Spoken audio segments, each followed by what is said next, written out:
भारत में इन दिनों eye flu का संक्रमण फैला हुआ है। वहीं हिमाचल प्रदेश भी इस संक्रमण से अछूता नहीं रहा है। जिला बिलासपुर की बात करें तो क्षेत्रीय अस्पताल में अब तक 300 से ज्यादा मरीज सामने आ चुके हैं और लगातार आई फ्लू के मरीजों की संख्या में बढ़ोतरी की जा रही है। आपको बता दें कि क्षेत्रीय अस्पताल में 3 नेत्र रोग विशेषज्ञ अपनी सेवाएं दे रहे हैं। वहीं रोजाना नेत्र विभाग में आने वाली कुल ओपीडी में 20% मरीजों की संख्या आई फ्लू की है। वहीं इस बारे में जानकारी देते हुए eye specialist doctor Ishani Gupta ने बताया कि बीते 1 महीने से रोजाना 10 से 12 मरीज आई फ्लू के सामने आ रहे हैं, जिनमें बच्चों से लेकर बड़ी उम्र के लोग शामिल हैं।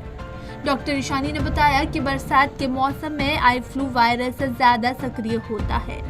इससे आंखों में खारिश और सूजन आती है। वहीं आई फ्लू का वायरस एक से दूसरे इंसान में भी फैल जाता है। जी पिछले 1 महीने से ऑलमोस्ट आ रहे हैं मामले ना, और लगभग जो है ओपीडी में 10 से 12 मरीज जो है रोज़ के आते हैं। तो लगभग जो हमारी 20% ओपीडी है वो फ्लू की है। तो इसके जैसे फ्लू होता है वो वायरल होता है, जिसे हम मतलब बोलते हैं कंजंक्टिवाइटिस। तो वो वायरस से फैलता है, जो कि छूने से फैलता है ज़्यादा।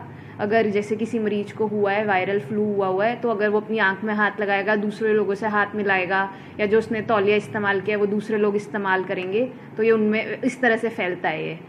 बाकी अगर इसके बचाव के लिए एक तो सबसे पहले जिन्हें फ्लू हुआ है उन्हें थोड़े दिन 3 से 4 दिन होता है जिसमें ये फैलता है। जब शुरू के लक्षण आते हैं उसके जो 3 से 4 दिन होते हैं तब ये फैलता है। उन 3 से 4 दिन में लोगों को अपने घरों में रहना चाहिए। बच्चे हैं अगर, तो बच्चों को स्कूल से छुट्टी दिलानी है। जो काम पे जाते हैं उन्हें काम से छुट्टी लेनी है। बाकी जो जब फ्लू हुआ है तो जो हमें जैसे जो भी फ्लू में चिप्पड़ निकलता है, डिस्चार्ज निकलता है, उसे साफ करने के लिए एक ही हैंकी को बार बार इस्तेमाल नहीं करना है। कॉटन या टिश्यू से साफ करके उसे फेंक देना है। बाकी जो ड्रॉप्स होती हैं, ड्रॉप्स डालनी है उन्होंने लगातार।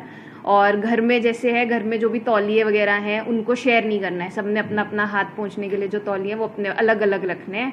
धूप वगैरह में जाएंगे तो काला चश्मा लगा के जाना है, बाहर जाएंगे तो। गर्मी की वजह से भी बोल सकते हैं, वायरल होता है ये ना। तो वायरल जो होता है इसी मौसम में ज़्यादा एक्टिवेट होता है। तो जैसे आजकल कंडीशंस कंड्यूसिव है, बारिश के मौसम में ज़्यादा ग्रोथ होती है वायरसेस की, तो इसलिए इस मौसम में ये ज़्यादा फैलता है। बाकी सिम्टम्स इसके यही होंगे, पेशेंट को लगेगी कि रड़क है आँख में, चिप्पड़ आ रहा है आँख से, लालगी होगी, आँख सूजी हुई दिखाई देगी। पहले एक आँख में होता है, जब मरीज को एक आँख में होता है तभी अगर वो दवाई डालने लग जाए तो दूसरी आँख को बचाया जा सकता है। नहीं तो एक आँख में होगा, हम हाथ लगाएंगे, दूसरी में टच कर देंगे तो दूसरी आँख में भी हो जाता है।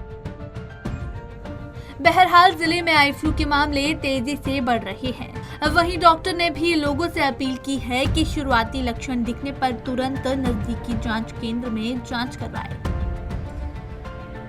पंजाब केसरी टीवी के लिए बिलासपुर से सुभाष ठाकुर की रिपोर्ट।